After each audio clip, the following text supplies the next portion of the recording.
All right, we're talking World Cup soccer today. There's a Christian element to it, but first let's talk just about the soccer itself. I'm Jerry O'Lennon, Alfredo Romero, the pastor of Rock of Life Fellowship, co-host, and of course our regular guest, Pastor Brendan DeForest of Redeemer Evangelical Lutheran Church. Good morning. Good morning. Did you watch the United States get its teeth kicked in on Monday? Unfortunately, I don't have cable, so I did not. But Yeah. I followed along with every goal that was scored. I could see it. Yeah, you didn't miss much. I watched approximately about 8 minutes. And it's a shame because the way it all transpired, in some ways I almost feel like it was, I don't want to sound unpatriotic, but given the way that one player was allowed to come back in and play after the president decided to try to at least get them to consider bringing the guy back in. And compounding the problem and just asking to do that was they got their wish and they still got their, kicked in, their teeth kicked in. 4-1. 4-1 is like in a football game. A 4-1 soccer score in a football game is like 26-7. I mean, it's not even close. Yeah, I would agree with that. Yeah. Yeah, the minimal amount of scores that they have in soccer to lose 4-1. I think basketball, it's like 127-89.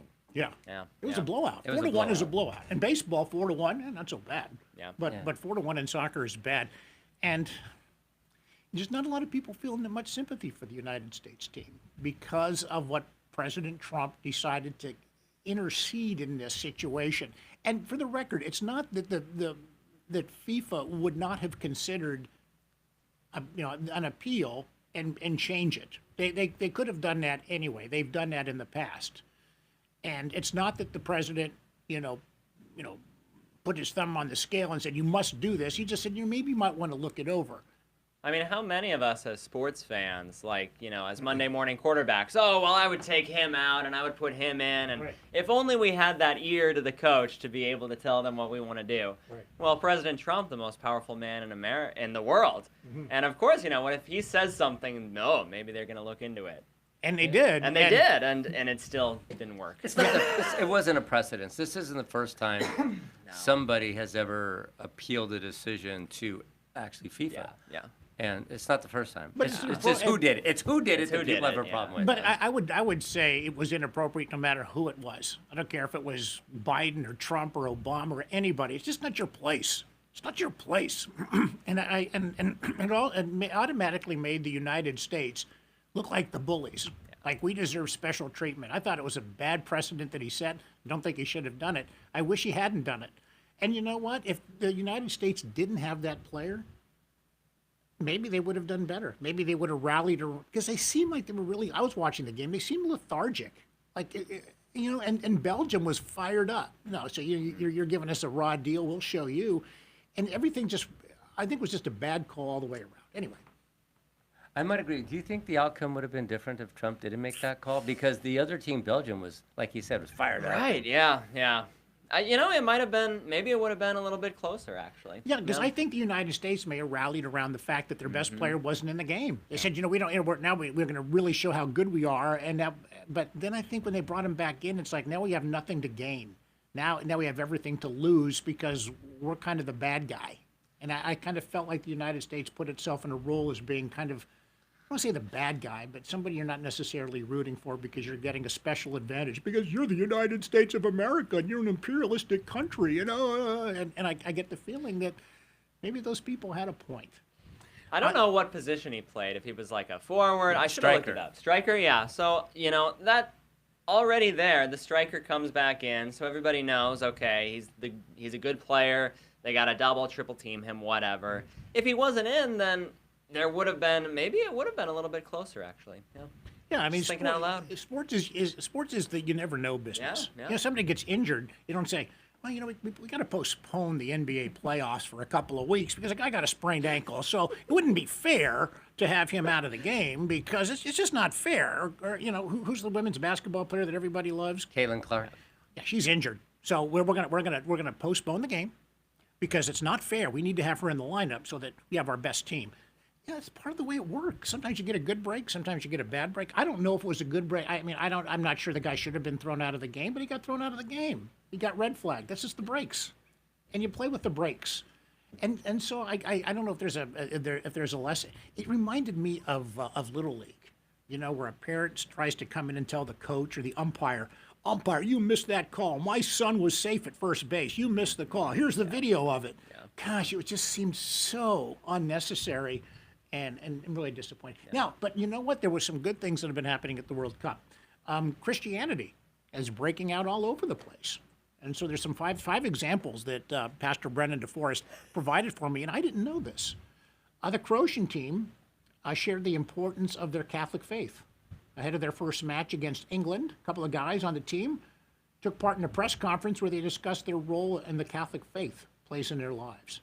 I like that. Go Croatia. I believe also on the Sunday that they were here, the whole team went to Mass that morning. Is that right? Yep, wherever they were staying at. So that's great. Are they still in it? Because I'm kind of rooting for them. No, I think Portugal got them out. Yeah. Well, they didn't. I don't think they made it to the round of 16. You know what's interesting? There's others. I'm going to continue it, but we always talk about the end of times. And one of the things about the end of times is that everybody at some point will have the opportunity to hear about Christ. Mm-hmm. Everybody in the world. And here we are, Croatia. They're sharing their faith. So we know that Croatia, everybody's now heard about Jesus in that area of the world. Here we got players from I thought about that. Karaka and Germany join in a prayer after competing against one another. And a couple of their players are outspoken Christians. And so now we know that in Karaka and Germany, everybody probably has heard about Jesus Christ. All right, so that part of the country's been taken care of the world has been taken care of. I think it's Curacao. Oh, thank you. Curacao, is that what it said? I think so. Oh, gosh, thank you so much. Gosh, yeah, I'm not a geography major, that's for sure. Lionel Messi thanks God after making history. Argentina went up against Algeria.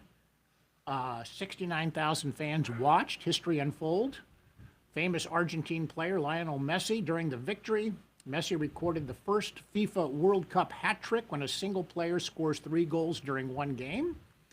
After the game, Messi, a devout Catholic, said, "I can't ask more than what I received. As I've said many times, thank God that he has given me so much, and everything that comes now is a blessing."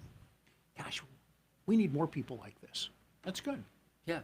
I always like when athletes show their faith. But I'm going to throw something else out. It doesn't always work. If you look in the basketball world, NBA basketball, you stretch your faith out in the basketball world and you get cut. Yeah. Just like the Miami Heat player got cut. Yep. And there's another player for the Orlando Magic that he came out with his own brand of clothing for that had faith on it. Yep. And the kind of blowback that he got, and most of it centered around either they didn't agree with the political stance, they wouldn't sit, they wouldn't kneel, or they wouldn't wear a patch or something like that. And that's the examples that, unfortunately, like in baseball, again, Major League Baseball, the gift that keeps giving. That story never dies. Yeah. Because nobody will let it die. No. The San Francisco Giants and the rainbow logo on the SF, and of course a few of the players. And what was really frustrating about that was, now those people have heard about God. Yes. They've they directly confront him, and those players. Everybody thinks, oh, those players, they're not going to be welcome in San Francisco. Maybe players there was actually somebody, a reporter who came out and said, maybe these players don't belong here. Maybe they shouldn't come play for the San Francisco Giants. It's true. And you know what? They might get their wish. What's going to happen if there's a great player and the Giants want to get him? But he says, you know what? The city doesn't share my values. I'm not going to sign with you. I mean, you might get what you ask for. Yeah. And what's a shame, and they've done it to themselves. They've made, unless you're a very progressive person when it pertains to certain issues, you might not be a person that fits in San Francisco. Yeah, go ahead. Yeah. I agree.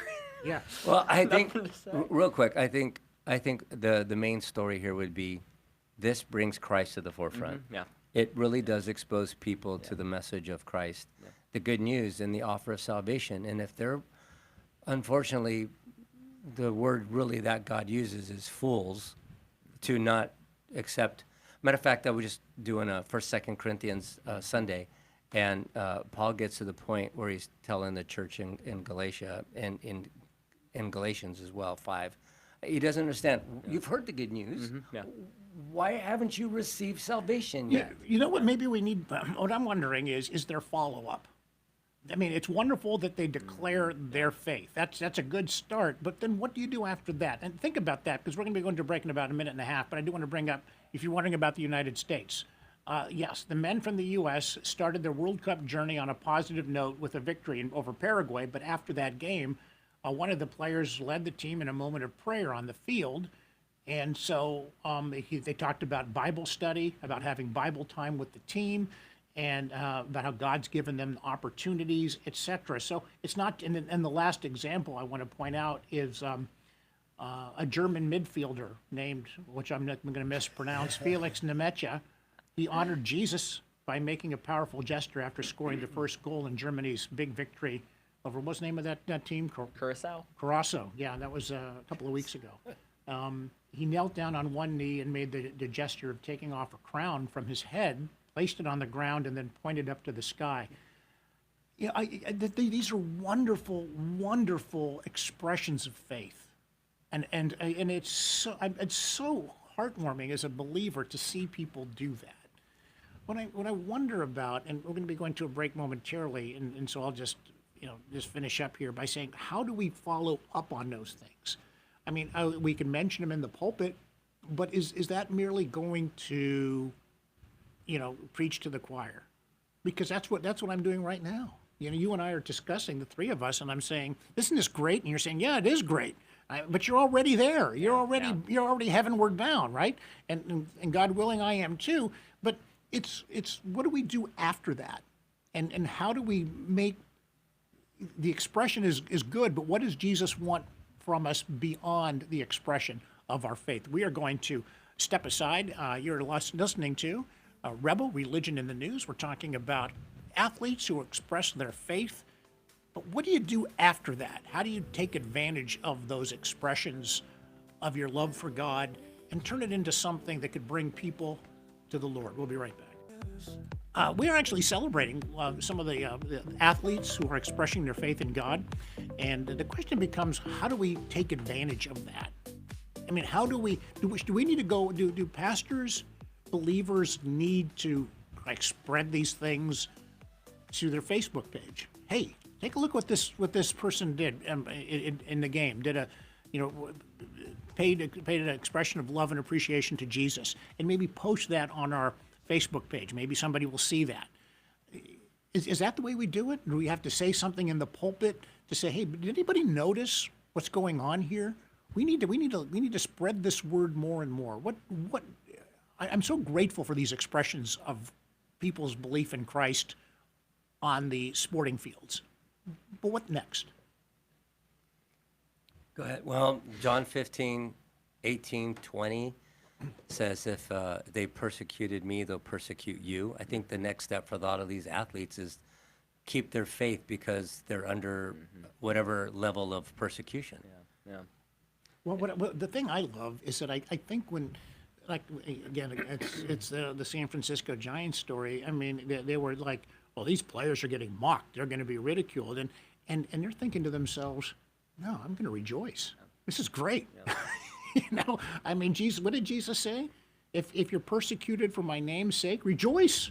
Your reward is great in heaven. So they think that when they rip you apart in social media and say terrible things about you or try to get you to lose your job or get booed on the field, I think each boo that they receive when they go onto the field, like these Giants pitchers have gotten, they've been booed by their home fans in San Francisco. Yeah. I think that maybe deep down they're like loving it. I am loving this. I know that I'm getting persecuted because of my faith. I'm getting persecuted because I stood up for God. And I don't think people understand that. Yeah. Or do they? No, they don't. Correct me if I'm wrong, but Acts, in the book of Acts, Peter and a couple of disciples are being persecuted. They got flogged, and they ran out of the of the arena, basically, or the temple, they were rejoicing. Yeah. Hey, we've been persecuted for Christ. Yeah. Yeah, rejoicing for the sake of the name is whatever the verse goes. Yeah. Well, you just did Corinthians. Yeah, that's what you said, right? You're First, doing Second Corinthians. Isn't it in one of those, like, Paul uses the metaphors of athletes? Oh, yeah. Yeah. I don't know how to answer your question. Right, that's okay. But I know that Paul must have liked sports in some way, and he must have alluded to sports a number of times. So, is there a place for it? I think absolutely. Well, the Bible, does the Bible really, I think you said this one time, Pastor Alfredo, I think you were talking once about how sports is, in a way, is biblical in some ways? Yeah, Like we're running the that, race. yes, Yeah. Bishop. Sorry, not Bishop. I'm not a I just promoted you. I promoted you. I don't want that. Pastor promotion. Brennan. Paul basically says things like, he's encouraging us. He says you have to run the race. Yeah. And he says prepare yourself because we're not just shadow boxing. Yeah. And he says that we're not just shadow boxing. We're in a real fight here. So if you got to run that race, you have to have perseverance. And he uses a lot of sports analogies. I like the one where he says, we're not shadow boxing. no. We're not playing around here. We have an enemy. Yeah. If you just look at Ephesians 6, he's talking about a battle. Put on the armor of God, the sword of the Spirit, the breastplate of righteousness, helmet of salvation. He tells us we're in for a fight. Now, these players that express their faith, they're in for a fight, and I hope they have their armor on, but I also hope that they rejoice. Because being persecuted for the Lord's sake, that's kind of an honor. But how helpful is that for us, so-and-so, wherever, in Chico, California? Well, if Messi can do that, if the U.S. men's national team, Mark, whatever his name is, if he can pray and lead the team in prayer after every game, well, what can I do, This is kind of exciting. Yeah, I'm excited about that too. I would like to see some high school kids doing these kinds of things as well, as long as the school district doesn't put the kibosh on it. But I would like to see that kind of thing happen, and where young people, and I think sometimes Pastor DeForest is younger than us. He's significantly younger than us. But it's nice for older folks to see younger people. Younger even than Pastor Brennan DeForest, younger than him, 15, 16, 18 years old, coming out and saying, that makes me so happy when I see somebody expressing their faith and they're a young person. It gives me hope. I know for a fact that the Chico State men's soccer team has like a team-wide Bible study. Is that right? Yeah, and that's good. there's just been a couple of players who have really spearheaded that. And I want to say that they told me everybody attends. That's great. Whether they're a Christian or not, everybody's there just reading and learning about the Bible. Oh, we need to bring them on the show. That's fantastic. That would actually be great. Yeah. Great idea. Yeah. And then they also go into the community. They do soccer things for younger kids. Because I've helped with some of those, I love soccer. Yeah. Yeah. And I think they have an impact. And I think one of the things that's important is that so many times we as elderly people think the world is getting worse and worse and worse. When we see these stories, we see there's real good news that's happening out there, and Jesus's word is being shared. And when we lament, I think fairly, we lament social media and how we get fixated on it. There's so many things in social media that can be spread that are really good, and I see it on my feed a lot of times, and it makes me feel very happy when I see a young person expressing his or her love for Jesus. It makes me feel very happy, and it makes me feel very hopeful. I think we see. I guess we have a tendency to really focus on the negative as a society, and I think Christians do especially. I think because we are persecuted, and I think that we sort of we feel like we're always we're treated like we're bad people because of our faith. And when you see things like this, just like, oh, this is not such a bad thing. I know that the World Cup, all of the people from Europe, Africa, Asia coming to America, they're just loving it, They're loving they can't stop talking about especially the people and how well they're being treated by the people. So they're learning about us from being here. We're learning about them through all of these different they're going to mass together, and we can see just how important faith is in their countries. This is that's why I love sports, because it brings so many people together to, even though on social media it might seem like we have these huge differences, or the news is just always bad. You come together for things like this, and it's like, oh, it's so good. And the United States is going to take an even bigger spotlight with the Olympic Games coming up. I guess, what is it, August or sometime? It's pretty soon, isn't it? 2028. 2028. I'm In sorry. LA, yeah, You're yeah. right, 2028. I'm getting my years mixed up. But yeah, but still, I mean, that's another opportunity for the United States to maybe display what a good country we are. And that's wonderful. Hey, I want to switch gears real quickly and talk about what's going on on the church calendar with Pastor DeForest over at Redeemer Lutheran Church. We only have about 3 minutes left. I always like going to the church calendar for liturgical churches to see what's going on in the calendar and what the focus should be for Christians who are part of a Lutheran church or a Catholic church or an Anglican church when they look at the church calendar. What's up? It's the summer season, which is sometimes called just ordinary time, or the time of the church. So Things are dormant right now. things are pretty dormant, yeah, honestly. So what are you doing to grow your faith? What's the Holy Spirit doing for you to grow your faith? So it's just kind of really digging in, getting into those rhythms that will serve you for the summer season, for your life, all of that. I was at your church service a couple of Sundays ago. I rotate different churches, and I know that's probably not a good thing, but that's what I do because I like all of our churches that are here. If I didn't have to work on Sundays, I would do that. Yes, it's not, if you ever had a day off, sometimes it's good to go to different churches and see different way people praise God. But I noticed that, and I was very encouraged. I noticed a fairly large crowd, a very large congregation, and I noticed a lot of young people. And I did something I probably shouldn't have done. There was a Pastor Jordan's grandchild, just a gorgeous little like a baby, and she was right and she was facing me. So I'm looking and I'm in the pew right behind, and the mother's holding the baby, and so the baby's looking at me, and I started sticking my tongue out at the baby, and so guess what the baby started doing? Sticking the tongue out. Yeah, so I taught this child really a bad thing to stick their tongue out, but it was so much fun. I felt like I was a young person again going to church. I liked it. Hey, speaking of young people, if you don't mind, give me a minute here. Sure. I want to let you know something that Rock of Life is doing. Everybody knows of the Girl Scouts, the Boy Scouts. Boy Scouts have now called Scouting of America, and they've changed a lot. Rock of Life is now hosting two organizations. One of them is American Heritage Girls, which is a Christian scouting program. And starting at the end of the summer, sometime September, we'll be starting Trail Life, which is a boys scouting program, ages 5 to 18 for both. Now, if you want information on this, this is not a Rock of Life event. We're just hosting. This is a national organization. Trail Life for the boys, American Heritage Girls for the girls, 5 to 18.